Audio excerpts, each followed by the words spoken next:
אבל מאור, אני זוכר שעוד לפני השיר, הוא אמר לי, שרון, שמע וזה, יש לי חלום לעשות דואט עם חנן. אמרתי לו, תשמע, לפי מה שאני רואה ויודע, חנן עד היום, כאילו, באותה תקופה, הוא לא עשה דואט עם אף אחד. לא נראה לי שזה יכול לצאת לפועל, אבל אני אבדוק איתו, אני אשאל אותו. אני לא באתי אליו לשאול אותו אם בא לך לעשות דואט עם זמר מתחיל, באתי לו כבר עם השיר.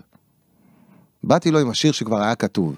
אמרתי לו, תשמע, וזה, יש פה, קודם כל יש זמר בשם מאור אדרי, מי שלא מוכר, זמר חדש, נער צעיר, ווואלה, חלום שלו לעשות איתך דואט. אז הוא אמר לי, כמו שאמרתי למאור, הוא אמר לי, תשמע, אני לא עושה דואטים, אתה ראית אותי פעם עושה דואט עם מישהו? אמרתי לו, את האמת לא, אבל בוא תשמע את השיר. באתי לו עם המחברת, שמתי לו את הלחן הטורקי של אל תבואי, אל תגידי, לב קבור, במערכת, והתחלתי לשיר לו. הוא אמר לי, תקשיב, לא מעניין אותי כבר עם מי אני עושה את הדואט, את השיר הזה אני מוציא, אני עושה אותו.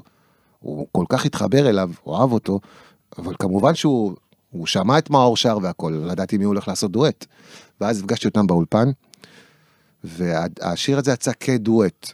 הגיע אליקו, ואז אליקו היה אמא לב ואבא לה, ומאור היה בתחילת הדרך שלו, ואני כאילו, יצא לי לדבר עם חנן על זה אחרי שנים, שאני בתוך תוכי ידעתי תשמע, ברגע שזמר כמו חנן בא, וכאילו עוזר לזמר חדש, והזמר החדש מקבל את כל הפידבק בסוף, איפשהו ירצה או לא ירצה, יגיד או לא יגיד, הזמר היותר ותיק נפגע איפשהו. שדיברתי עם חנן עכשיו באחרונה וזה, אני אמרתי, תשמע, אתה לא יכול להגיד לא לאליקו, ברמה כזאת עזוב לא, הוא היה באופוריה, אתה מבין?